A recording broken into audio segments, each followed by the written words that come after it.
Good evening all of you. आज थोडं आपण ओव्हरऑल जे काही सिलेबस मध्ये आहे ते पाहणार आहोत. ठीक आहे. आता समोर तुम्हाला स्क्रीन सगळ्यांना दिसत आहे, विजिबल आहे स्क्रीन.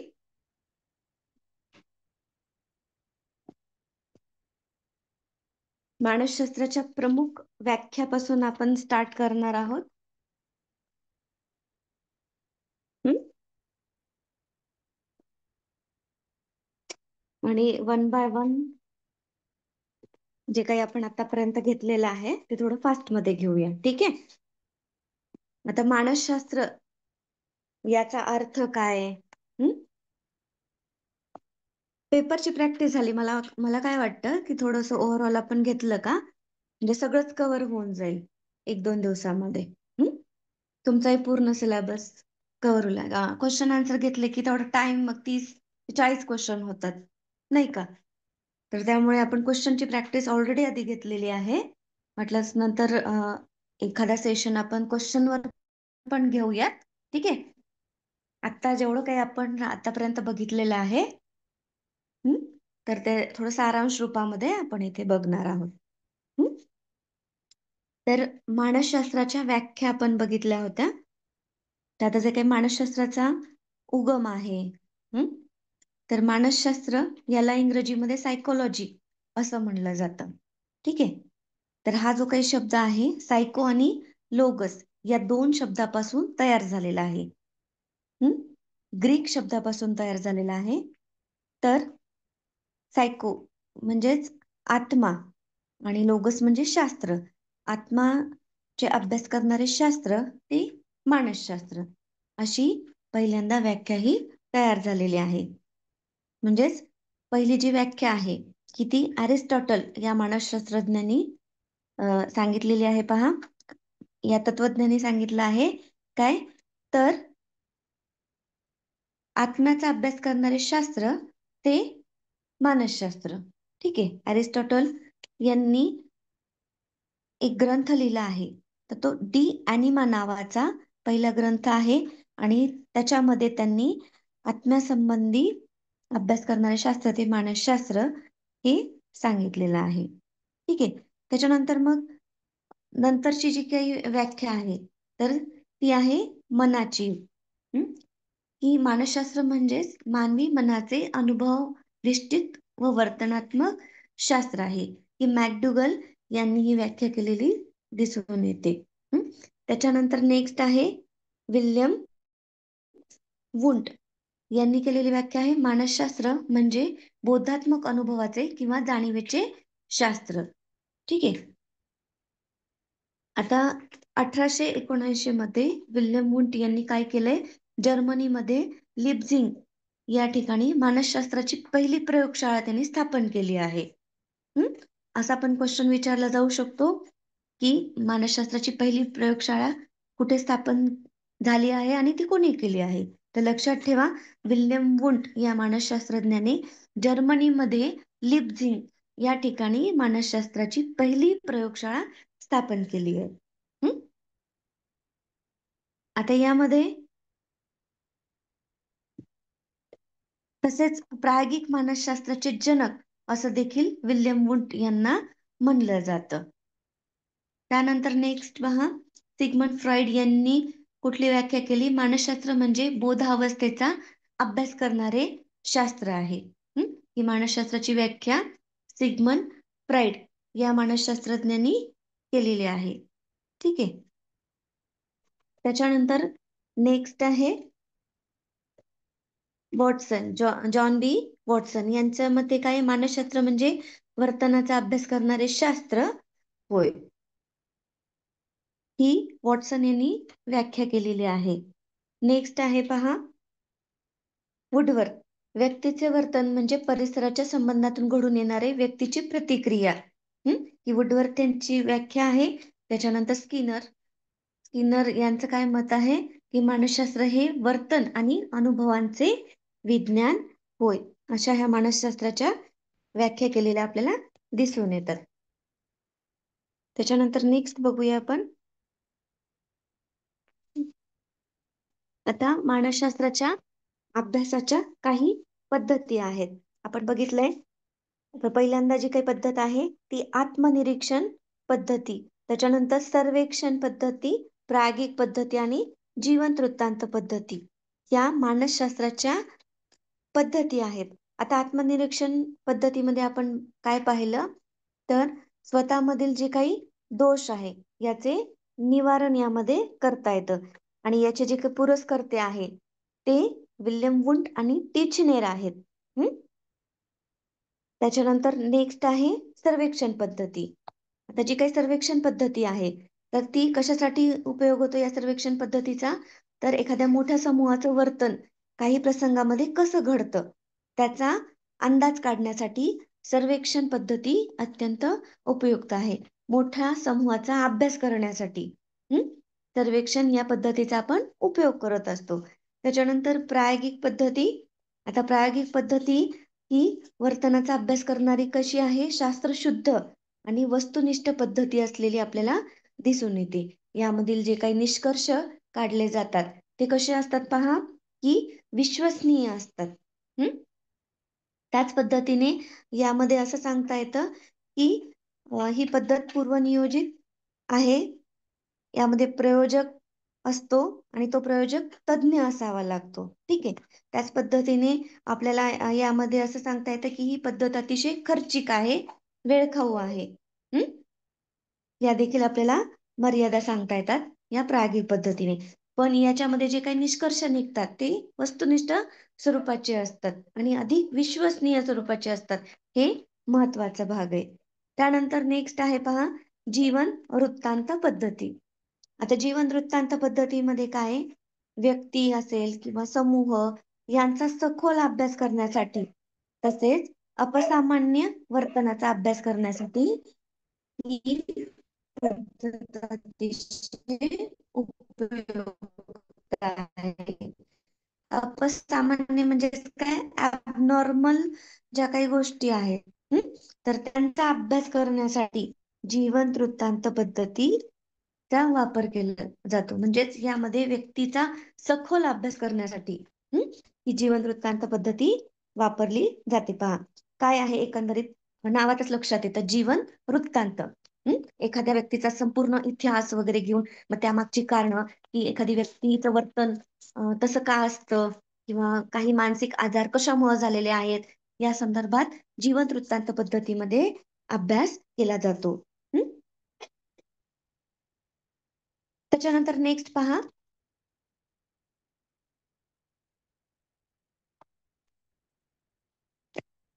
यामध्ये आपण अध्ययन उपपत्तीचे वर्गीकरण बघितलेले आहेत.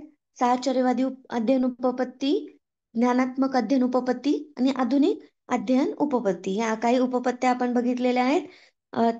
यामध्ये आपण अध्ययनाच्या बाबतीत केलेल्या आहेत पहा, तर वुडवर्थ यांची व्याख्या आहे, गिलफोर्ड यांची व्याख्या आहे.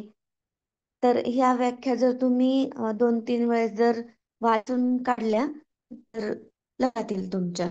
तर गॅरेटनी अध्ययनाच्या संदर्भात अशी व्याख्या केली आहे की अध्ययन प्रतिसाद देण्याचे आयोजन करते. त्याच्यानंतर वुडवर्थ यांनी व्याख्या केली, अध्ययन ही बदल घडून आणणारी क्रिया आहे. तर ह्या व्याख्या जरा वाचून ठेवा आणि ही कोणी मांडले आहेत, कोणत्या मानसशास्त्रज्ञांनी सांगितले आहेत, कारण एक्झाम मध्ये क्वेश्चन येतात की ही व्याख्या कोणी मांडलेली आहे, कोणत्या मानसशास्त्रज्ञांनी मांडलेली आहे अध्ययनाविषयक. तर त्याचा देखील अभ्यास करणं गरजेचं आहे. आता यामध्ये आपण काही थेरीज बघितल्या आहेत, उपपत्त्या. तर साहचर्यवादी अध्ययन उपपत्ती पाहिली.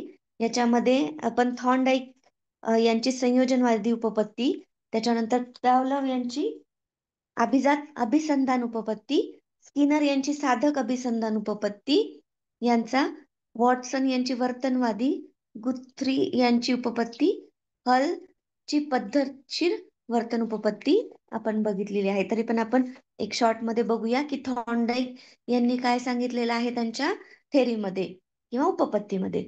तर यालाच संयोजनवादी उपपत्ती किंवा प्रयत्न प्रमाद उपपत्ती किंवा चुका आणि शिका असं देखील म्हणलं जातं. ठीक आहे. तर यामध्ये ज्या काही महत्वपूर्ण ज्या काही बाबी आहेत या उपपत्तीमध्ये ते आपण बघू.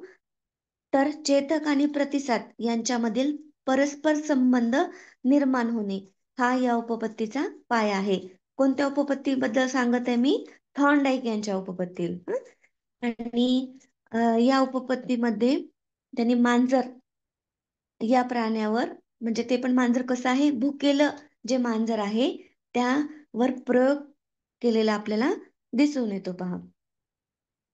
यामध्ये अध्ययन प्रक्रियेची प्रेरणा असेल, शोधात्मक हालचाली, योगायोगाने यश आणि यशामुळे दृढीकरण ही वैशिष्ट्य आपल्याला या उपपत्तीमधून दिसून येतात. ठीक आहे. नंतर नेक्स्ट आहे पहा, पॅवलाव यांची अभिजात अभिसंधान उपपत्ती. आता यामध्ये कुत्रा या प्राण्यावर पॅवलाव यांनी प्रयोग केलेला आहे. आता यामध्ये असं सांगितलेलं आहे की एखाद्या नैसर्गिक चेतकाबरोबर कृत्रिम चेतक वापरून कृत्रिम चेतकाद्वारे तीच नैसर्गिक प्रतिक्रिया घडवून आणणे होय. त्यामुळे विद्यार्थ्यांना योग्य अशा सवयी लागत असतात.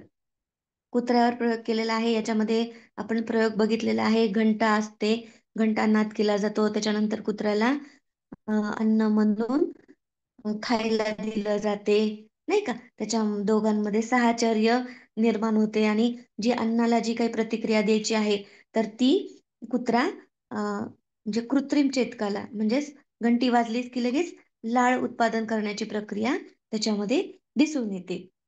तर असा जो काही प्रयोग बघितला तर तो अभिजात अभिसंधानाचा प्रयोग आहे पहा. त्याच्यानंतर स्किनर स्किनर यांनी साधक अभिसंधान उपपत्ती मांडलेली आहे. कन्फ्यूज होतात पहा, अभिजात अभिसंधान आणि साधक अभिसंधान. ठीक आहे. पॅवलॉव यांनी अभिजात अभिसंधान सांगितलं आहे आणि स्किनर यांनी साधक अभिसंधान उपपत्ती मांडली आहे.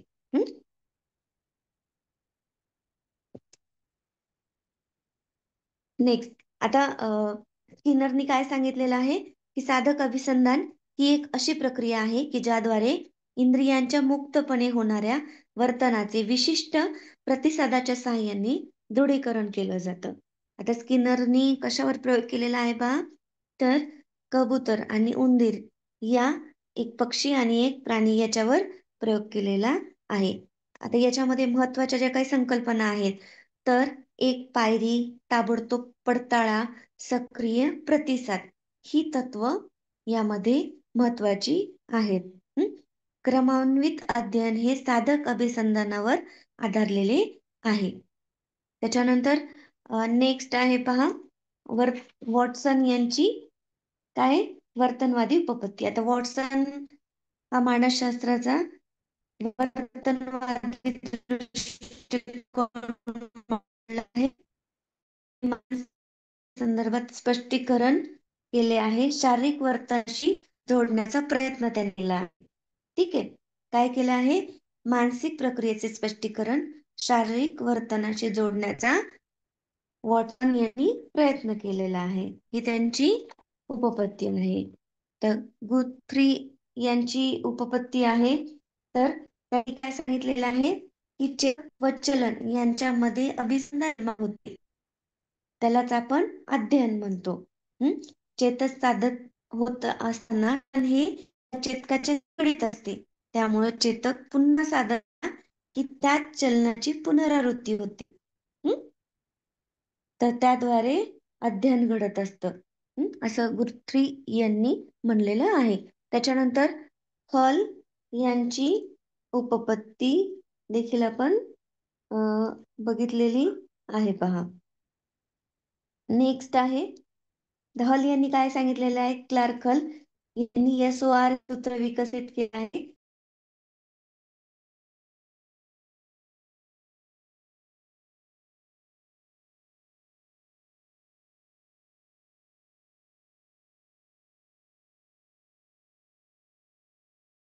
आवाज येतोय माझा?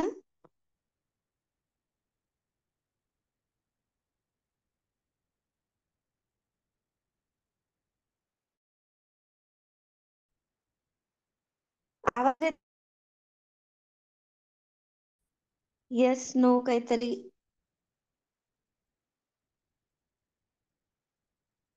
नाही येते आवाज? हा ठीक आहे, चला. तर हल यांनी काय केलेलं आहे? येतोय का? बर बर, ठीक आहे. आता येतोय स्पष्ट? क्लिअर येतोय का आता, का ब्रेकच होतोय आवाज?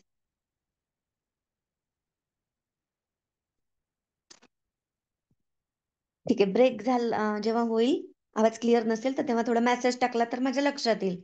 येत आहे ना?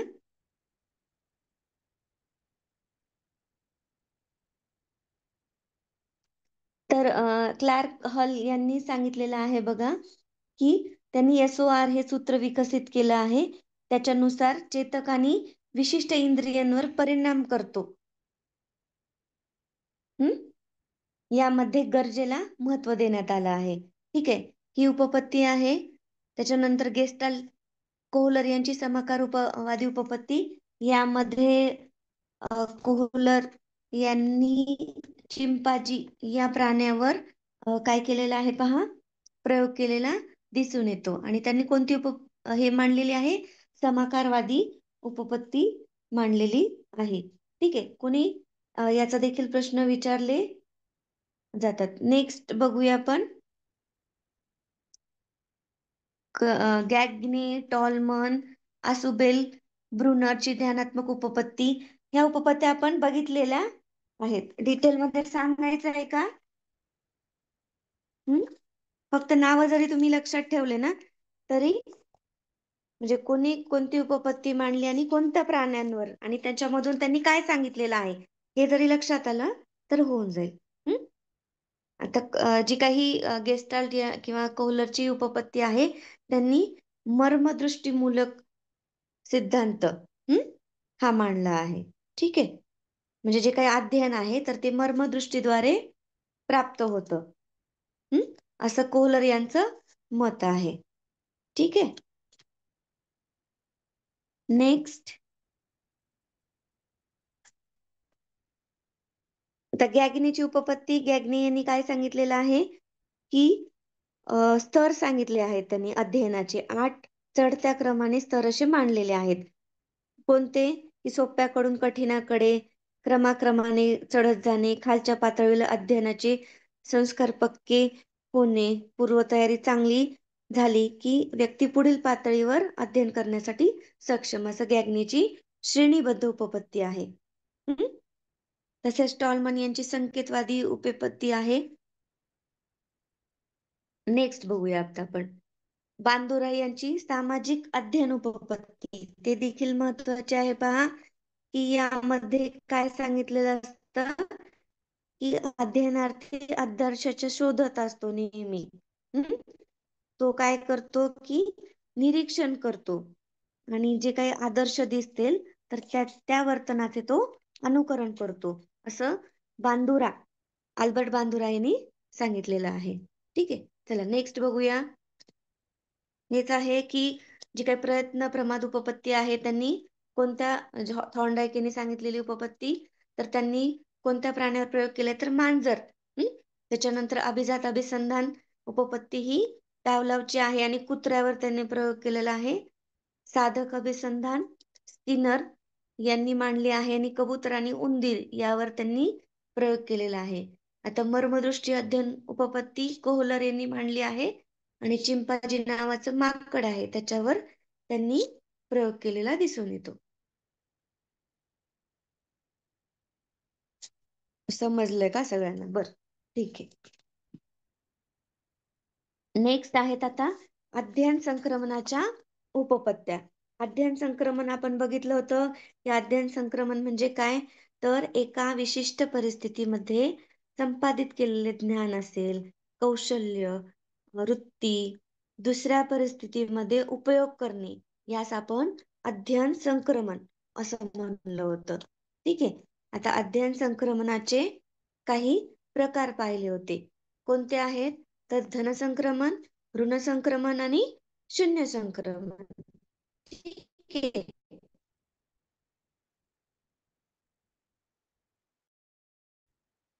प्रकार आहेत काही तर नाही. ठीक आहे, आता धनसंक्रमण म्हणजे काय, तर एका विषयामध्ये म्हणजे काही आपण अध्ययन केले आहे ते दुसऱ्या अध्ययनात जर उपयुक्त किंवा परिणामकारक ठरत असेल तर त्याला आपण धनसंक्रमण असं म्हणलो. ठीक आहे. धनसंक्रमणाची व्याख्या, एका विषयात केलेले अध्ययन दुसऱ्या विषयासाठी जर उपयोगी पडत असेल तर त्याला धनसंक्रमण म्हणतात. ऋणसंक्रमण, एका विषयात केलेले दुसऱ्या विषयाच्या अध्ययनाला जर अडथळा निर्माण करते त्याला ऋण संक्रमण म्हणलं जातं. आणि शून्य संक्रमण जेव्हा एखाद्या विषयाचे केलेले अध्ययन आहे दुसऱ्या विषयाच्या अध्ययनात मदत करत नाही, अडथळा ठरत नाही, तर अशा वेळेस आपण शून्य संक्रमण त्याला म्हणतो. ठीक आहे. या अध्ययन संक्रमणाच्या व्याख्या बघितल्या होत्या आणि त्याच्यानुसार आपण अध्ययन संक्रमणाच्या काही उपपत्त्या आहेत. तर जी काही मनशक्तिवादी उपपत्ती आहेत ही प्राचीन काळापासून प्रचलित आहे आणि विल्यम जेम्स यांनी 1890 मध्ये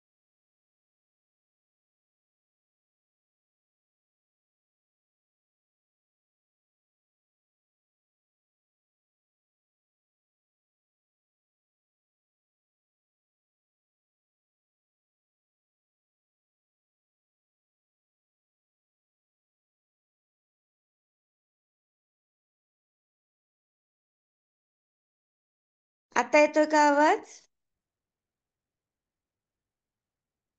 बहुतेक नेटचा काहीतरी प्रॉब्लेम आहे त्यामुळे असं होतंय.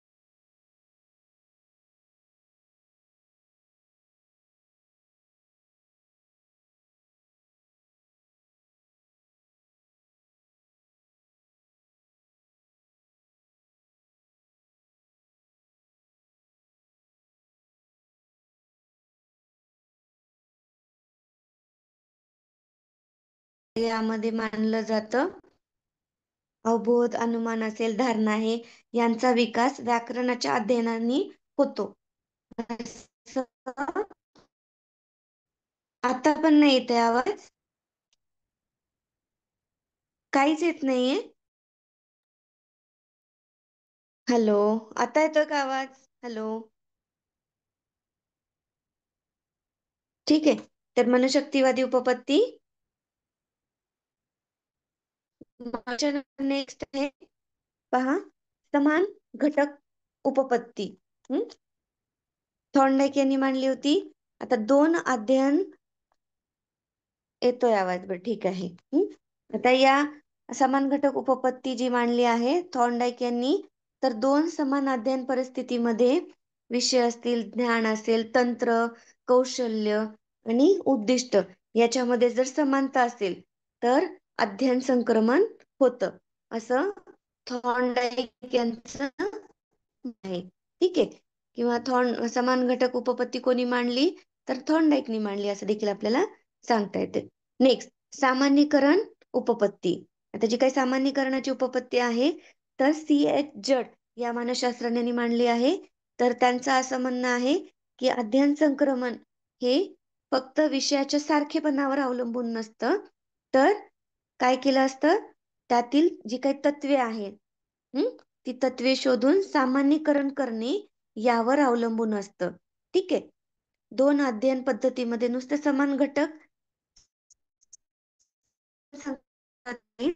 तर काय होतं, अधिक स्पष्ट निश्चित स्वरूपात अध्ययन त्या दोन घटकांचे सामान्यीकरण केलं तर असते. जड यांचं म्हणणं आहे. काही समान घटक उपपत्ती मांडली आहे थॉर्नडाईकची ती खोडून टाकली आहे आणि जड यांनी काय म्हणलं आहे की फक्त समान असेल अध्ययन संक्रमण होत नाही, तर ती तत्व आपल्याला शिकावी आणि त्याचं लागतं. ठीक. रस जड यांचं म्हणणं आहे. त्याच्यानंतर ध्येय ध्येय तर बॅगले यांनी मांडलेली आहे. तर एखादी कृती केली तर तिचे संक्रमण मूल्य वाढतं, असं बॅगले यांचं मत. म्हणजे ध्येय किती किंवा हेतू आहे किती कामी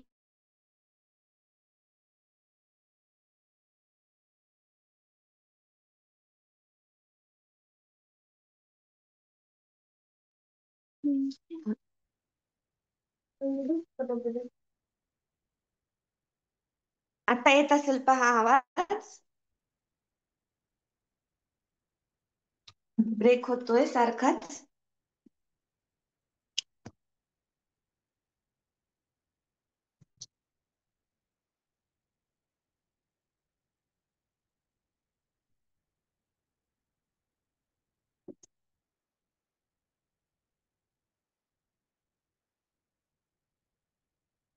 हा, तर त्याच्यानंतर निश्चित उपपत्ती बघितली आपण की बॅगले यांनी, अजून ब्रेक होतोय आवाज.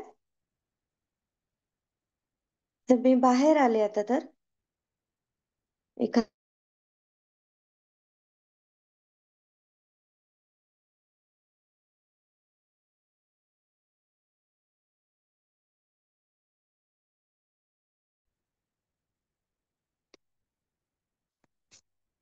नेक्स्ट. बरं ठीक आहे, येत असेल आवाज पहा.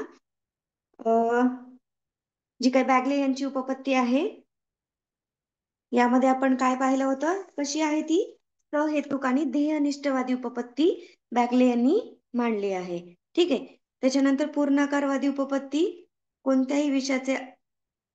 कोणत्याही विषयाचे अनुभव, वाचा, परिस्थिती, प्रक्रियेचा एकत्रित विचार केल्यानंतर अर्थपूर्ण जाणीव निर्माण होत नाही, त्याबद्दल अंतर्दृष्टी येत नाही, हे संक्रमणाच्या पूर्णवादी उपपत्तीनुसार घडते, असं पूर्णकारवादी उपपत्ती यांचं म्हणणं आहे. ठीक आहे. नेक्स्ट.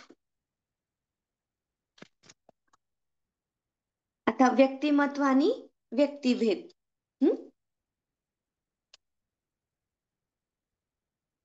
व्यक्तिमत्वाच्या स्वरूपात देखील आपण अभ्यास केलेला आहे.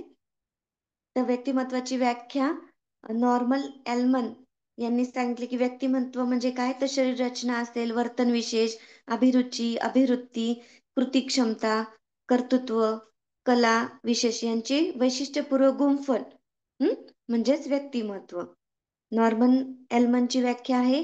त्याच्यानंतर जे बी वॅटसन यांनी सांगितलं आहे की व्यक्तीच्या जैविक देणगीपासून व्यक्तीचे जीवन जगेपर्यंत केलेली वाटचाल म्हणजे व्यक्तिमत्व होय. जी एक किंबल यांनी देखील केलेले आहे आणि त्याचप्रमाणे ऑलपोर्ट यांची देखील व्याख्या आहे पहा.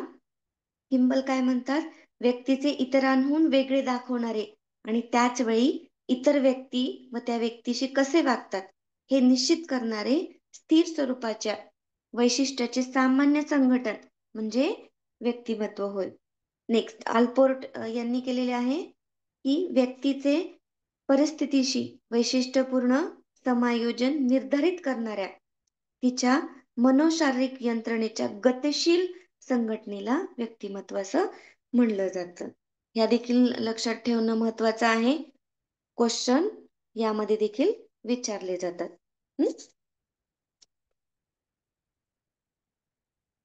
त्याच पद्धतीने आपण व्यक्तिमत्वाच्या किंवा व्यक्तिभेदाचा अनुवंशाचा परिणाम हे देखील महत्वाचं आहे.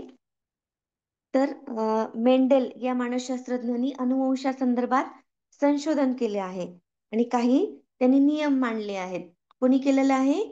मेंडेल या शास्त्रज्ञांनी अनुवंशासंदर्भात संशोधन केलेलं आहे पहा. त्याच्यानंतर नेक्स्ट, बुद्धिमत्ता. व्यक्तिमत्वाप्रमाणेच बुद्धिमत्ता हा देखील घटक आपण बघितलेला आहे. त्याच्यामध्ये बुद्धिमत्तेच्या व्याख्या स्टर्न, अल्फ्रेड बिने, विल्यम जेम्स आणि मॅकडुगल यांनी सांगितलेले आहे. वाटल्यास ही PDF मी तुम्हाला लगेच शेअर करून टाकते, तुम्ही वाचून घ्या. आपला सेशन संपला की सेंड करते ग्रुपवर. स्टर्न यांची व्याख्या आहे, बदलत्या परिस्थितीत नव्या गरजा भागवण्यासाठी वेगवेगळ्या प्रकारे विचार करण्याची शक्ती म्हणजेच बुद्धिमत्ता. बीने यांनी म्हणलेलं आहे, आकलन, शोध, दिशा, टीका हे बुद्धीचे 4 पैलू आहेत. जेम्स यांनी केलेले आहे, विल्यम जेम्स, नव्या परिस्थितीशी यशस्वीरित्या समायोजन. आणि मॅकडुगल यांचं म्हणणं आहे की पूर्वानुभवाच्या आधारे नैसर्गिक कल सुधारण्याची क्षमता. त्याच पद्धतीने गेट्स आणि विल्यम जेम्स यांनी देखील व्याख्या केलेली आहे. गेट्स यांचं म्हणणं आहे, अध्ययन क्षमताचे संयुक्त संघटन म्हणजे बुद्धिमत्ता. विल्यम जेम्स, सापेक्षदृष्ट्या अभिनव अशा परिस्थितीत यशस्वीरित्या समायोजन साधण्याची क्षमता म्हणजेच बुद्धिमत्ता होय. नेक्स्ट, आता बुद्धिमत्तेचे काही महत्वपूर्ण क्षेत्रातील कार्य आहेत पहा. आता गिलफोर्ड यांनी काय केलेलं आहे, 1959 मध्ये जे काही बुद्धिमत्तेची उपपत्ती मांडली आहे, तर त्याच्यामध्ये त्यांनी किती घटक सांगितलेले आहेत? 120 घटक त्यांनी सांगितलेले आहेत. गिलफोर्ड यांची जी काही उपपत्ती बघितली आपण बुद्धिमत्तेच्या संदर्भात, तर त्यांनी बुद्धिमत्तेचे एकूण 120 घटक आहे, 120 घटक आहेत. त्याच्यामध्ये आशय, क्रिया आणि निर्मिती या संरचनाचा देखील त्यांनी सांगितलेलं आहे किंवा हे मांडले आहेत. नेक्स्ट, थर्स्टन यांनी सांगितलं आहे, बुद्धिमत्ता भाषिक क्षमता, स्मृती, संख्या ज्ञान, अवबोध, गती, अनुमान, आकाश ज्ञान, समस्या उकल असेल. जे थर्स्टननी जो काही सिद्धांत सांगितला आहे बुद्धिमत्तेच्या संदर्भात. त्याच्यानंतर थॉर्नडाईक आहे. थॉर्नडाईक यांनी बुद्धी, गुण आणि मज्जापेशी, मज्जातंतू यांच्या जोडणीवर अवलंबून असतात. आणि जोडणीची गुंतागुंत जेवढी अधिक असते तेवढी त्या व्यक्तीची काय असते, बुद्धिमत्ता ही असते, असं थॉर्नडाईक यांचं आपल्याला म्हणणं आहे. जे काही आपण बुद्धिमत्तेच्या संदर्भात काही उपपत्त्या बघितल्या, थिअरीज आपण थिअरींचा अभ्यास केलाय, त्याच्या संदर्भात काही क्वेश्चन देखील बघितलेत बघ.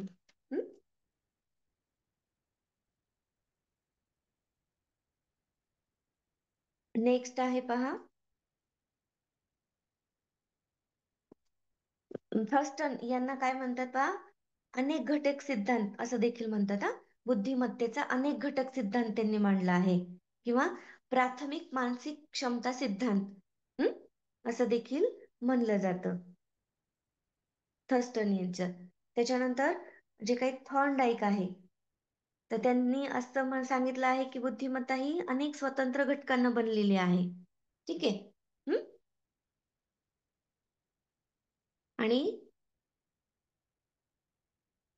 थॉर्नडाईकचं काय म्हणणं आहे, स्वतंत्र घटकांनी बनलेली आहे. त्याच्यामध्ये वाक्यपूर्ती, गणितीय क्षमता, युक्तिवाद, शब्दसंपत्ती आणि दिशानुगम हे या घटकांचा उपयोग होतो. त्याच्यानंतर स्पियरमन यांनी द्विघटक उपपत्ती सिद्धांत मांडलेला आहे.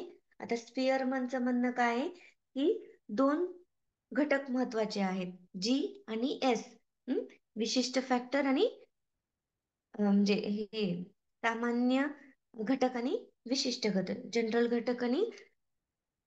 फॅक्टर आणि स्पेशल फॅक्टर असे त्यांनी सांगितलेले आहेत.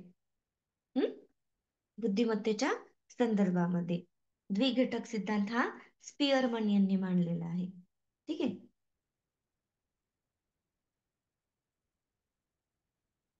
त्याच्यानंतर पहा, टर्मन यांनी, हा अमेरिकन मानसशास्त्रज्ञ आहे आणि बुद्धी गुणांकाच्या संदर्भात त्यांनी सूत्र सांगितलेलं आहे की मानसिक वय भागिले शारीरिक वय गुणिले 100.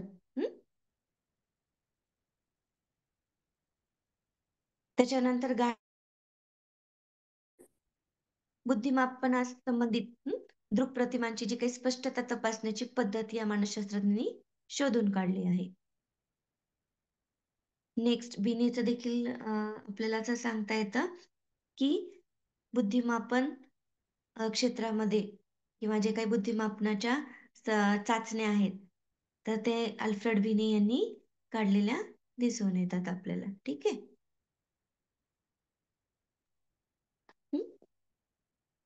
नेक्स्ट बघूया स्मरण. आपण बुद्धिमापन किंवा बुद्धिगुणांक याचा देखील बघितलेलं होतं की इंटेलिजंट कोशंट कसा काढायचा आहे, शारीरिक वय असतील, मानसिक वय कसं काढायचं, हा, आणि जे काही सूत्र आहे तर त्याचा देखील अभ्यास केलेला आहे. नेक्स्ट आता स्मरण. आता जे काही स्मरण आहे तर रॉस, वुडवर्थ, एडगेल, मॅकडुगल आणि स्टाउट यांनी स्मरणाच्या काही प्रमाणे व्याख्या सांगितलेल्या आहेत. पहा, रॉस यांची व्याख्या आहे तर अनेक टीईटीचे जे काही क्वेश्चन पेपर बघितले असतील तर त्याच्यामध्ये ही व्याख्या सांगितली आहे आणि ती कोणत्या मानसशास्त्रज्ञांनी सांगितली असं विचारलं आहे. तर रॉस यांनी काय म्हणलं आहे, स्मृती म्हणजेच नवा अनुभव. वुडवर्थ आणि यांनी काय सांगितलेलं आहे, पूर्वी अध्ययन आठवणे म्हणजे स्मरण. एडगेल स्मरण म्हणजेच धारणा शक्ती. मॅकडुगल यांनी पूर्वानुभव बोधावस्थेच्या पातळीवर आणणे म्हणजे स्मरण. स्टाउट गत अनुभवांचे पुनरुज्जीवन म्हणजे स्मरण होय. तर ह्या व्याख्या देखील लक्षात ठेवा. त्याच्यानंतर अवधान. तर एखादी किंवा कोणतीही गोष्ट जाणून घेण्यासाठी मनाने जी केलेली जी काही धडपड असते तर त्याला आपण अवधान म्हणतो. अवधानाचे 3 प्रकार आहेत, ऐच्छिक अवधान, अनैच्छिक अवधान आणि अभ्यस्त अवधान. ठीक आहे. आता ऐच्छिक अवधान म्हणजे काय आहे, तर आपण एखाद्या बाबीकडे स्वतः जाणीवपूर्वक लक्ष देतो म्हणजेच त्याला ऐच्छिक अवधान असं म्हणतात. त्याच्यानंतर अनैच्छिक अवधान, व्यक्तीची इच्छा असो किंवा नसो, तिला विशिष्ट गुणधर्मामुळे एखादा उद्दीपक व्यक्तीकडे अवधान आकर्षित करून घेतो, यास अनैच्छिक अवधान असं म्हणतात. उदाहरणार्थ बघा, अभ्यास करत असताना एखादा हॉर्न वाजला गाडीचा किंवा गाणं ऐकू आलं, तर आपली इच्छा असो किंवा नसो तर ती कानावर पडतात की नाही, तर त्यालाच अनैच्छिक अवधान म्हणतो. जी व्यक्तीची इच्छा असेल किंवा नसेल तरी पण तो तिथे आपलं लक्ष जातं तर त्याला अनैच्छिक अवधान म्हणलं जातं. अभ्यस्त अवधान त्याच्यामध्ये सवय किंवा अभ्यासाने एखाद्या विषयात आपण गोडी निर्माण होते, आणि त्या बाबींकडे लक्ष देण्यासाठी विशेष कष्ट घ्यावे लागत नाही. ती सहज रित्या आपण ती आत्मसात करतो किंवा तिथे लक्ष दिलं जातं. तासन तास एखाद्या गोष्टीमध्ये आपण रममान होऊन जातो तर त्याला कुठलं अभ्यस्त अवधान असं म्हणलं जातं.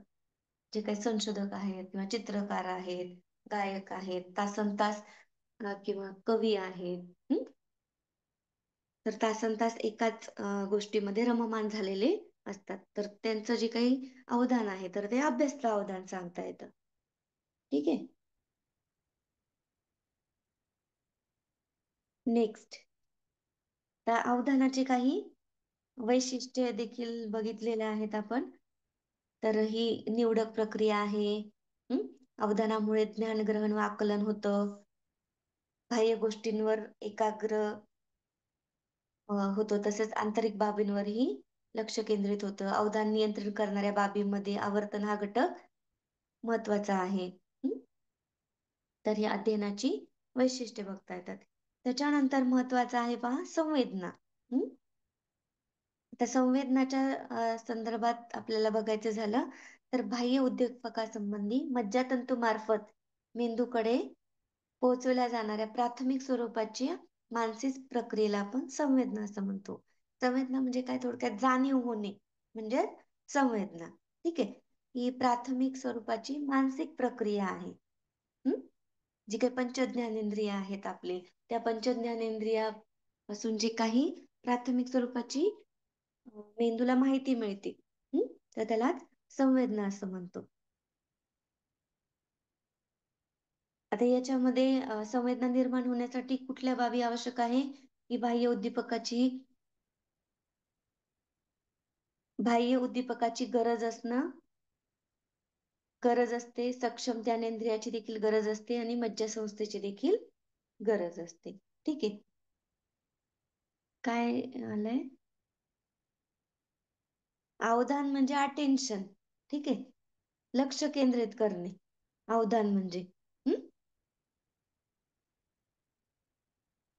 पण इथे सांगितलंय मी, इकडे बघा.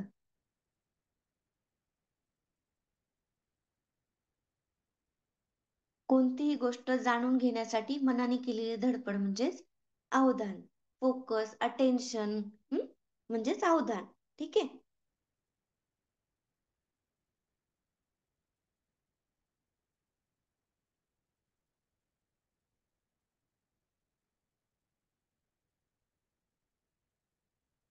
त्याच्यानंतर अवबोध आणि अवधान याच्यामध्ये कन्फ्यूज होऊ नका. हम्म. आता जो काही अवबोध आहे तर ती संवेदनाच्या पुढची पायरी आहे, पहा. जेव्हा संवेदनाला अर्थ प्राप्त होतो तर त्याला आपण काय म्हणतो? अवबोध असं म्हणतो, संवेदनाला अर्थ प्राप्त झाल्यानंतर. ठीक आहे. दुसरी पायरी आहे अवबोध. आता उदाहरणार्थ जर याच्यामध्ये बघायचं असेल अवबोधाच्या संदर्भात, आता एखादा म्हणजे पंचज्ञानेंद्रियापासून आपल्याला ज्ञान होत असतं, हे तर लक्षात आलं. तर ती संवेदना झाली, फक्त ज्ञान होतं आपल्याला. आता समजा एखादा आवाज ऐकला, हम्म, तर संवेदना झाली, कानाद्वारे ती लक्षात आलं. आणि आवाज कशाचा आहे हे जेव्हा आपण कळतं, की एखाद्या म्हणजे तुमच्या ओळखीच्या व्यक्तीने आवाज दिलाय, किंवा घरची आहे, आईने आवाज दिलाय, किंवा वडिलांनी आवाज दिलेला आहे, किंवा तुमच्या मित्र मैत्रिणींचा जो, जेव्हा तुम्ही आवाज ओळखता, म्हणजे संवेदाला जेव्हा अर्थ प्राप्त होतो, तर तेव्हा त्याला आपण अवबोध असं म्हणलं जातं. ठीक आहे. सेकंड नंबरचं इथं, ज्या क्षणी संवेदनाला अर्थ प्राप्त होतो त्या क्षणी संवेदनास अवबोध असे म्हणतात. हम्म. त्याच्यानंतर प्रतिमा. अवबोध आणि प्रतिमा यांच्यातील फरक महत्वाचा आहे. अवबोध वस्तुनिष्ठ व प्रतिमा व्यक्तिनिष्ठ असतात. हम्म. त्याच्यानंतर अवबोध तुटक नसतात, प्रतिमा तुटकपणा दिसून येतो. प्रतिमा अवबोधापेक्षा अधिक अस्थिर असते आणि अवबोधात प्रतिमांपेक्षा अधिक जीवनपणा असतो. म्हणजे जे काही आपल्याला दिसतंय त्याची आपल्याला जाणीव होते ना, त्याला अर्थ प्राप्त होतोय, म्हणजेच अवबोध होतोय. आणि प्रतिमा आपण काय करतो, मनातल्या मनात जेव्हा प्रतिमेच्या संदर्भात व्याख्या जर बघायची असेल, तर आपल्याला सांगता येतं की प्रत्यक्ष वस्तू समोर नसताना त्या वस्तूचे चित्र आपल्या मनापुढे उभे राहते, त्यालाच प्रतिमा असं म्हणतात. म्हणजे प्रत्यक्ष वस्तू नसते, आपण मनामध्ये त्याचं चित्र निर्माण करतो, तर त्यालाच प्रतिमा असं म्हणलं जातं. ठीक आहे. आणि अवबोधामध्ये काय असतं, की समोर उद्दीपक असतो, एखादी वस्तू असते आणि आपण त्याला अर्थ लावत असतो. ठीक आहे, म्हणजेच अवबोध होय. आता काही अवबोधामधले अडथळे आहेत, ह्याच्या देखील क्वेश्चन विचारले जातात, पहा. की विशिष्ट मनस्थिती, हरवलेले नाणे शोधताना कागदाचा पांढरा वर्तुळाकार तुकडा ते नाणे असल्याचा आपल्याला भास होतो. हम्म. आता याच्यामध्ये इंद्रिय भ्रम आणि चित्तभ्रम आपण बघितलेला आहे. इंद्रिय भ्रम मध्ये तुम्हाला काय सांगितलं होतं, की चुकीचा अर्थ, आपण एखादी वस्तू दिसली तर त्याचा आपण चुकीचा अर्थ काढत असतो, तर तेव्हा जो काही भ्रम होतो तो इंद्रिय भ्रम. म्हणजे रस्त्यावरून चालत जात असताना जर एखादं काही दोरी वगैरे पडली असेल तर आपल्याला लांबून आपल्याला ते साप असल्यासारखं जेव्हा भास होतो, तर तेव्हा आपल्याला इंद्रिय भ्रम झाला असं म्हणूया. ठीक आहे. त्याच्यानंतर चित्तभ्रम. चित्तभ्रम कधी होतो, की याच्यामध्ये समोर उद्दीपक नसतो आणि आपल्याला भास झाल्यासारखं होतो, तर तेव्हा चित्तभ्रम झालं असं म्हणलं जातं. ठीक आहे. कोणीतरी आहे असं आपल्याला वाटतं, पण प्रत्यक्षात तिथं कोणीच नसतं. हम्म. तर त्याला चित्तभ्रम असं म्हणलं जातं. नेक्स्ट, प्रतिमेची व्याख्या सांगितली तुम्हाला. त्याच्यानंतर कल्पना. प्रतिमा सृष्टीतील निवडक प्रतिमांचे आधारे एक आगळे वेगळे मानसिक चित्र तयार करणे या प्रक्रियेलाच कल्पना असे म्हणतात. हं? आता कल्पनाचे प्रकार देखील सांगितले आहेत.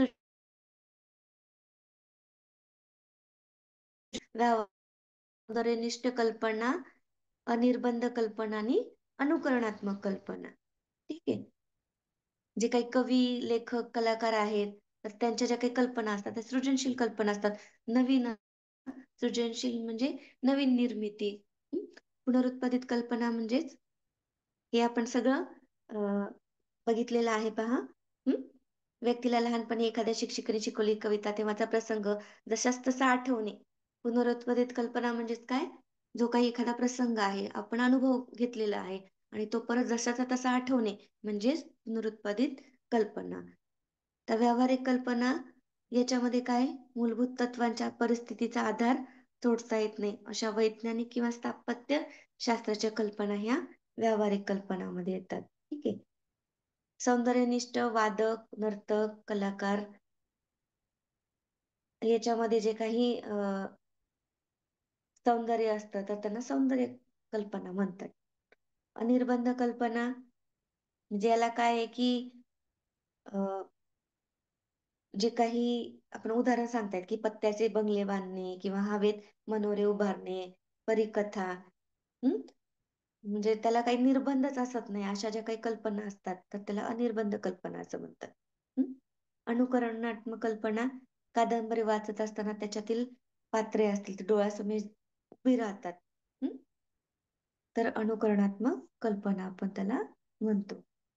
तर पुस्तक वाचत असताना आपण ते स्वतः अनुभवतोय. हं? सगळे पात्र आपल्या समोर घडतात. असं जेव्हा आपण कल्पना करतो, तर त्याला अनुकरणात्मक कल्पना असे म्हणले जाते. त्याच्यानंतर नेक्स्ट आहे आणि नंतर आपण थांबूया 2 मिनिटांमध्ये. मानसिक संघर्ष कर्ट लेविन यांनी मानसिक संघर्षाचे प्रकार सांगितले आहेत. आता याच्यामध्ये पहिला प्रकार आहे हवे-हवे संघर्ष. नेक्स्ट आहे हवे-नको संघर्ष. त्याच्यानंतर नको-नको संघर्ष. हं? जे संघर्ष हवे असतात. हं? तर त्याला हवे-हवे संघर्ष म्हणजे खिशात सिनेमापुरते पैसे आहेत, पण मित्रांना पार्टी द्यावीशी वाटते.